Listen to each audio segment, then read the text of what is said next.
Subscribe कीजिए हमारे channel और प्रेस करें बेल आइकन और पाए हर वीडियो को देखने का मौका सबसे पहले।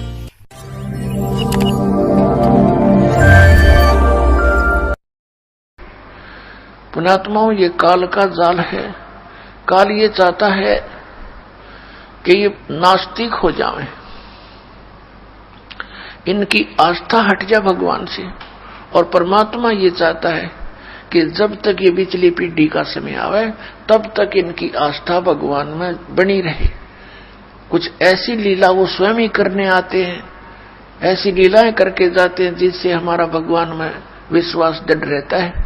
जैसे द्रौपदी का चीर बढ़ाना, ये श्री कृष्ण के बस की बात नहीं थी, परमात्मा ने स्वयं लीला की थी। सोचल छिद्र मैं करूं अपने जन के काज, तो उनका चीर बढ़ाया था परमात्मा ने सूक्ष्म रूप में आके। तो आज तक हमारी भगवान के प्रति दृढ़ता रही। फिर बीच में ये काल के दूत आ गए, इन्होंने ये कहना शुरू कर दिया, महर्षि दानंद जैसे अज्ञानियों ने, कि ये कभी नहीं हो सकता। अरे जब भगवान मनुष्य जैसे कर्म करेगा तो भगवान कहां से हो गया? फिर वो परमात्मा उसी को कहते जो अनहोनी को होनी कर दे और होनी को करे अनहोनी। तो अब ये नास्तिकता की तरफ चल पड़े थे। अब जैसे महात्मा बुद्ध कौन थे? ये महापुरुष थे, पुण्यकर्मी प्राणी थे पिछले जन्मों के। ये स्वर्ग में से सीधे पृथ्वी पर जन्मे थे और राजा के घर जन्म हुआ। राज को भी त्याग दिया, क्योंकि जो सुख इन्होंने स्वर्ग में देखा था वो यहाँ के राज्य में नहीं होता। तो इसकी आत्मा तृप्त नहीं हुई इस सुख से, घर त्याग दिया भगवान प्राप्ति के लिए, पुनः उस स्थान की प्राप्ति के लिए। आगे कोई संत सा मिला नहीं जो मार्गदर्शन ठीक कर दे। इसने हठ योग किया, गया के अंदर वट वृक्ष के नीचे बैठकर साधना शुरू की। अब ये हठ योग के विषय में गीता के अध्याय नंबर 17 के श्लोक नंबर 6-7 में स्पष्ट किया है कि शास्त्र विधि को त्याग कर जो मनमाना घोर तप को तपते हैं, उनको राक्षस स्वभाव को जान, वो मुझे भी और अंत शरीर के अंदर जितने बैठे हैं ये प्रधान, इनको भी क्रश करते हैं ये राक्षस स्वभाव के। तो कहने का भाव ये है कि मरने को हो गया महात्मा बुद्ध। एक माई ने उसके मुख का खीर लगा दी, सहज से धीरे धीरे चाटने लग गया। अगले दिन उसने अच्छी खीर खाई, धीरे धीरे फिर वो शरीर स्वस्थ हुआ, चार्ज हुआ उसका शरीर, अन्न के बिना वो कंडम हो गया था। फिर उसने अपना विधान बता दिया, अपना अनुभव के starvation could not lead to salvation. भूखा मरने से आत्म कल्याण नहीं हो सकता। अब भूखा मरण की कही थी किसने? उसने कौन से शास्त्र में लिखा है कि भूखा मरण परमात्मा मिलेगा? आप पहले हठ योग करें, बकवाद करें, शास्त्र विधि त्याग कर साधनाएं करें, फिर उनसे कुछ मिलना ही नहीं, फिर अपने अनुभव बताने लग जाते हैं। श्रीमद् भगवद गीता अध्याय नंबर 6 के श्लोक नंबर 16 में कहा कि अर्जुन, ये योग अर्थात भक्ति न तो अधिक खाने वाले की और न बिल्कुल न खाने वाले की, ये अन्न त्याग दे निराहार रह करके व्रत रखते हैं, और ना गणित जागने वाले की और ना अधिक सोने वाले की कभी सफल नहीं होती, सफल नहीं होती। तो जो हमारे सदग्रंथ हमें गाइडलाइन कर रहे हैं, इनका इनको कख पता नहीं था। तो फिर क्या होता है? ये पुण्यकर्मी प्राणी था पिछले जन्म का, इसकी वचन में भी शक्ति थी, और जिस कारण से इसने अपने ऐसा विधान बना दिया जो आम जनता को पसंद था, और लाखों लोग इसके पीछे अनुयायी बन गए महात्मा बुद्ध के। और जो दीक्षा महात्मा बुद्ध देता था वो शास्त्र विधि त्याग का मनमाना आचरण था, जिस कारण से महात्मा बुद्ध के अनुयायियों को आध्यात्मिक लाभ कोई नहीं हुआ।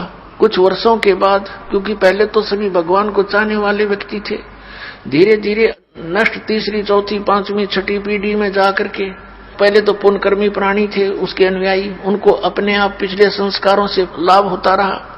वो सोचते रहे कि जो हमारे गुरुजी ने हमें साधना बताई है इससे हमें लाभ हो रहा है। आगे चलकर उन्हीं साधना के करने वाली अगली पीढ़ियों को कोई लाभ नहीं हुआ, तो अंत में नास्तिक बन गए।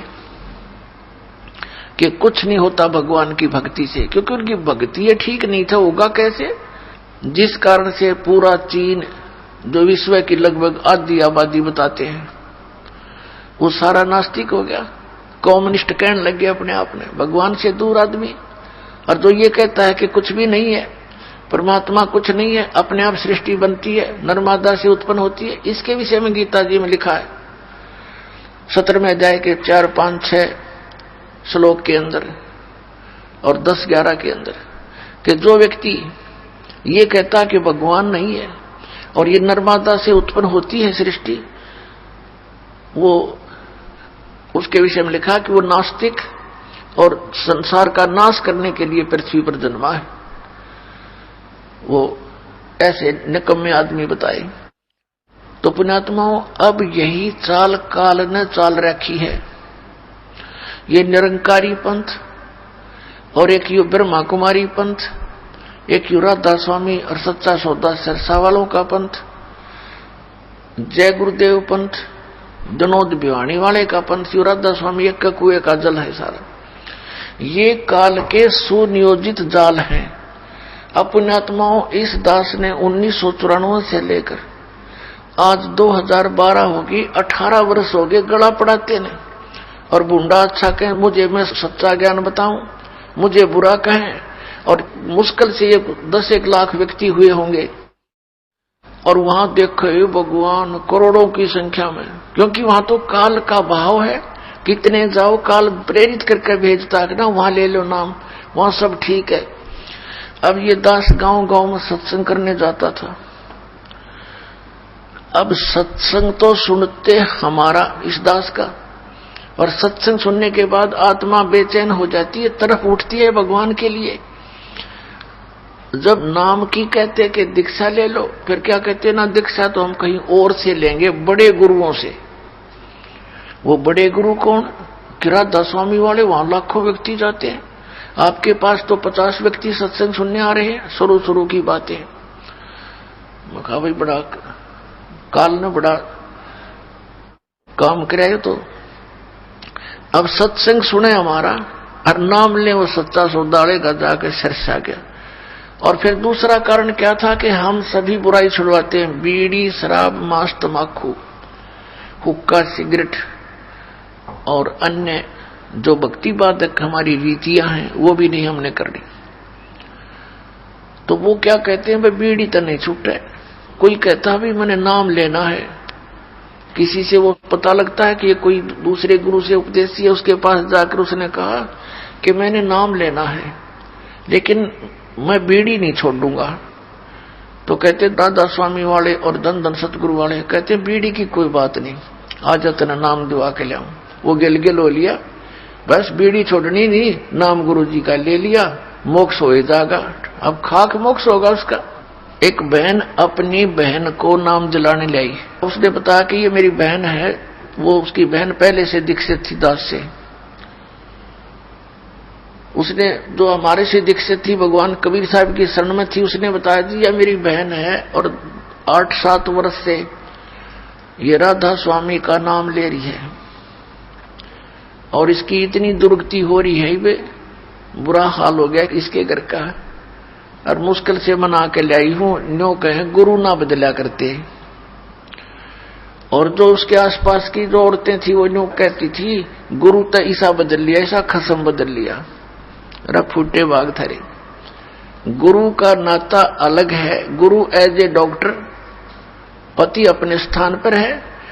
जैसे एक डॉक्टर से रोग निनाश हो रहा तो 6 बदलने चाहिए अपना जीवन बचाने के लिए, ये कोई बात है? फिर दूसरा न्यू बोली मैंने पता था कि ये बीड़ी बेड़ी पिया करें। मैंने कहा बहन तू बीड़ी भी पीती होगी? कहा जी बीड़ी छोड़नी पड़ेगी। कहने लगी जी ठीक है छोड़ दूंगी, छूटेगी तो।